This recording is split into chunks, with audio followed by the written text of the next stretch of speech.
October 31st, once known for merely being Rob Schneider's and Vanilla Ice's birthday, a new holiday has recently swept the nation, All Hallows Eve.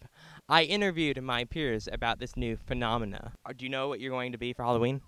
I really have no idea. Wolfman? Wolf Boy? Anything involving wolf? Who's Wolfman? I'm debating on being a referee girl or a pinup doll. Now, would these be foxy referee girls and foxy pinup dolls? Yes. I approve. Do you have a Halloween costume yet? Yes, I have a penguin costume that was made for my 14-year-old brother, and I believe I'm going to wear that this year. Sounds like you're going to be the very definition of cool. Like you remind me of a young Benicio del Toro, and he has a very wolfish, predatorial eyes. And I can tell you're wearing sunglasses, but I can tell you have those eyes. I'm here with some members of the UM Young Democrats Society. Do you think John McCain's going to hand out candy? I don't think that would go over so well.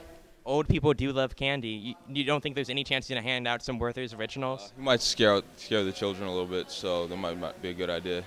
They see his liver marks and just run off. Is that what's going to happen? Now, as a rabbi, you don't follow Halloween much. Is that correct? That's correct. It's not a Jewish holiday, so we don't really celebrate that one so much. Do you think there's something uniquely Christian about trying to scare kids to death?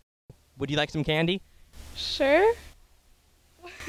Why are there razors in here? There's not razors in here. That's slander. That's libel and slander and all different kinds of things. You can't prove there's razors in here.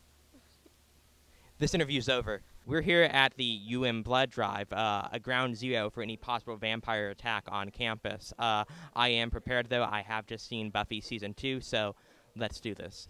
Could I sell my blood to someone? Can I do that? The black market doesn't seem that appealing. Well, given with the economy where it's at, I might look into it. Now, sir, have you thought about what you might be for Halloween this year? I think I'm going to be a ninja. A ninja. Do you have any particular ninja skills you would like to show us? Well, I'm Asian, so I'm inherently ninja-ish. It flows through your blood. Now, if someone were to get your blood, would they inherit your Asian ninja powers, yes or no? Perhaps. Now, there are a few songs associated with Halloween. Would you like to do the Monster Mash? I don't know. Let's do the Monster Mash. He did the Monster Mash. You don't know how to do the Monster Mash? You know what? I'll do it. All right, you can just leave. All right? Bye. He did the Monster Mash from my laboratory in the castle east to the master bedroom where the Sounds like this Halloween's gonna be a graveyard smash. Back to you, Brad. Now, with more on Halloween, we're going to go to our special holiday correspondent, Max Schloner. So, Max, I hear you have a few Halloween tricks to share with us. That's right. Thanks, Brad. Yeah. Now, I don't need to introduce how cool pranks are. We all know they're awesome. So let's hit the ground running. My number 3 favorite prank of all time. It's an oldie, but a goodie. Back in 1942, our boys were fighting the Great War. You know, we're down in the dumps because Pearl Harbor just happened. So FDR gets this great idea to cheer everyone up. He's going to take all the Americans of Japanese descent and put them in camps.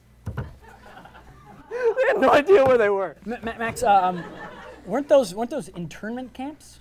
Yeah, that's right. Yeah. Actually, Max, the internment of Japanese Americans is widely regarded as one of the darkest moments in U.S. history. It's our government has apologized profusely for those hideous acts. It was still a good prank. No, it was actually hateful xenophobia. Well, way to be buzzkill, Brad. But it's okay, there's more. My next one is a prank you can pull on your neighbors. You like to razz your neighbors, right, Brad? Yeah, well, then you'll love this. All right, the U.S. government did the same exact thing, just on a much larger scale. You see, the government gave Native Americans these blankets as gifts, but get this, all right? What they didn't know is that in these blankets was smallpox. They were sitting around the campfire with their peace pipes all itchy and stuff. Wait a second, Max. Sorry to interrupt again, but giving Native Americans smallpox blankets is not razzing the neighbors. It's more like a hateful genocide attempt to further the Anglo-centric concept of manifest destiny. What's with you, man? You don't like having a good time? No, I like having a good time. No worries, though. There's the best is for last. Okay. Actually, if it's slavery, I think we might need to stop right here. No, Brad. Why would you think that? I'm not just making sure. Well, my all-time favorite prank is, all right, when you're out on Halloween, all right, you find the most intricate pumpkin you can, and you take it off the doorstep, and you smash it on the ground. Well, that's actually a pretty good prank, Max. Yeah, sorry I jumped the gun there. It's especially effective when you do it to your slave's pumpkin, because they can't do anything, because you own them. Max Schloner, everybody, Max. Max Schloner. Well, last month, Barack Obama visited campus, and he delivered a speech to a packed house right here at UM. I went down there to find out what all the fuss was about. Check it out. I followed several women to the Bank United Center here at the University of Miami. Instead of the lesbian orgy I was hoping for, I guess Barack Obama's going to speak. Luckily, I changed for the occasion.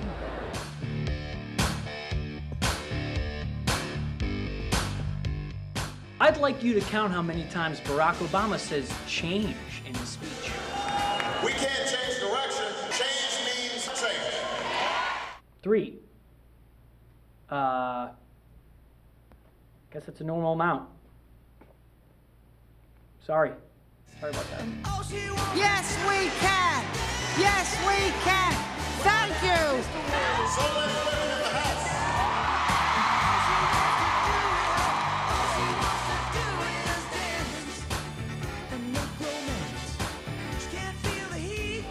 I noticed that for a married man, Obama sure likes the women. I love you back. Here at the Women's Rally for Change, Barack Obama hit the crowd with the issues. But I realized that I have a lot to relate to women as well. I'm just like you guys. I'm a regular girl.